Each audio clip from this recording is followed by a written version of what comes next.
एक डॉक्टर ने देखिए मछलियों को दीवार में क्यों चिनवा दिया, जीने के लिए कैसे चिनवाया है हम देखने वाले हैं। देखिए डॉक्टर साहब ने यहाँ पे एक दीवार के अंदर ही एक ऐसा सेटअप बनाया है। ये दीवार है और इसके अंदर ये देखिए मछलियाँ हैं, किस तरह से ये सांस ले रही हैं, कैसे काम कर रहा है इसका ये पूरा स्ट्रक्चर हम जानते हैं डॉक्टर साहब से। सर ये बताएं आपने ये मछलियाँ कैसे चिनवाई दीवार में? ये जब मैंने क्लिनिक को रेनोवेट कराया था तो यहाँ पे एक विंडो होती थी। विंडो को रिमूव कराते टाइम मैंने सोचा कि यहाँ क्यों ना एक एक्वेरियम बना लिया जाए। मेरे को एक्वेरियम्स बनाने का शुरू से शौक़ है। मैं 5 से 6 एक्वेरियम्स अपने फ्रेंड्स के लिए भी बना चुका हूँ। तो इनको ये ग्लास कट करके उसको सिलिकॉन से चिपका के ये एक्वेरियम बनाया गया था। तो इसके अंदर जो ये दीवार जब इसके अंदर जब हम ब्लॉक छोड़ते हैं तो ये ध्यान रखना है कि ये गुनिये में होना चाहिए और इसका जो लेवल बिल्कुल सही होना चाहिए। इसमें थोड़ा सा हमारे जो लेबर थे उनसे गलती हो गई थी। तो यहाँ पे देखिए ये थोड़ा सा ऊपर चला गया है, थोड़ा सा यहाँ पे गैप है, ये पूरा होना चाहिए एक्चुअली।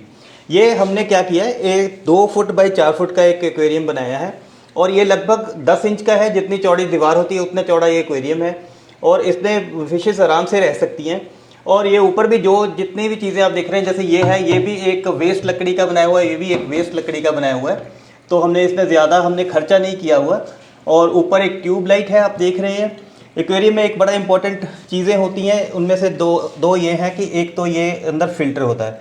फ़िल्टर क्या करता है कि बाकी जो बाहर की जो एनवायरमेंटल एयर है उसको अंदर पुश करता है। क्योंकि थोड़े एरिया में ज़्यादा फिशेज़ रहती हैं तो उनकी ऑक्सीजन की डिमांड वैसे पूरी नहीं होगी, तो फ़िल्टर लगाना ज़रूरी है। ये अंदर जो गंदगी है उसको भी फ़िल्टर करता है, साथ में जो है ऑक्सीजन भेजता है।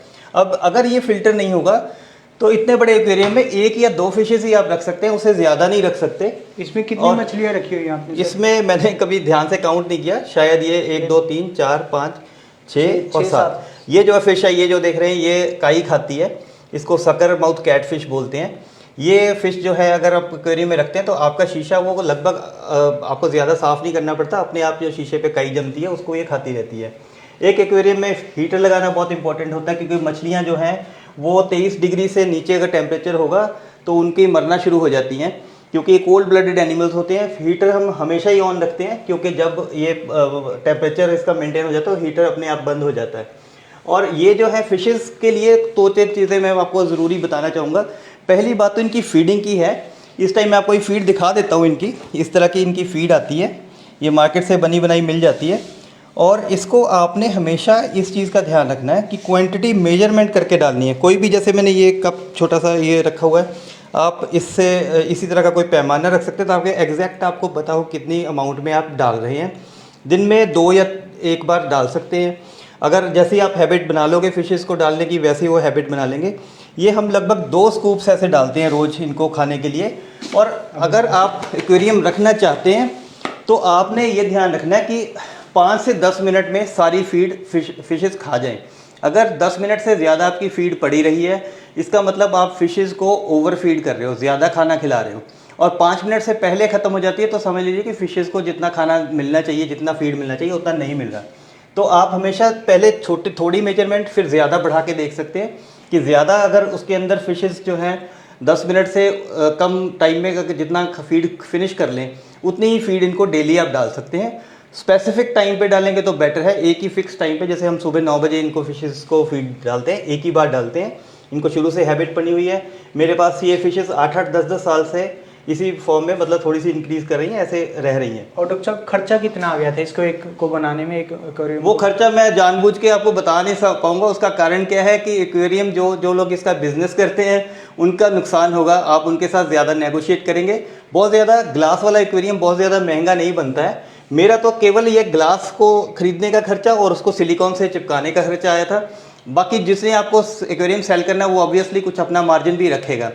एक चीज़ का और ध्यान रखना है, शुरू में जब आप डालते हो एक्वेरियम शुरू करते हो, ज़्यादा फिशेज़ नहीं डालें, उसमें 1 या 2 छोटी फिशेज़ डालें। क्योंकि उसका कारण क्या है कि इसके अंदर जो ताज़ा पानी होता है उस वजह से फिशेज़ मर सकती हैं।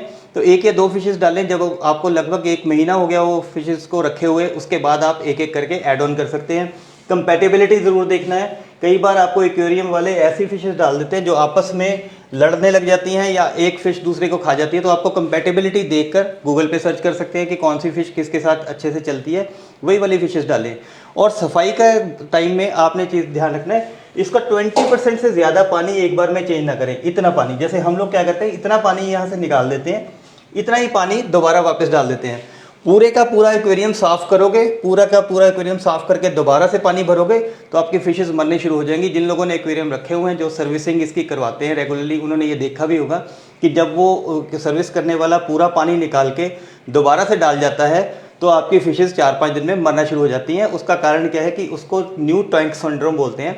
न्यू टैंक सिंड्रोम का मतलब है कि फिशेस के लिए एक बिल्कुल नया माहौल मिल जाता है जिसमें कि वो सर्वाइव नहीं कर पाती हैं। तो इन चीज़ों का आप ध्यान रखिए अगर आप घर में एक्वेरियम रखना चाहते हैं। वीडियो देखने के लिए धन्यवाद।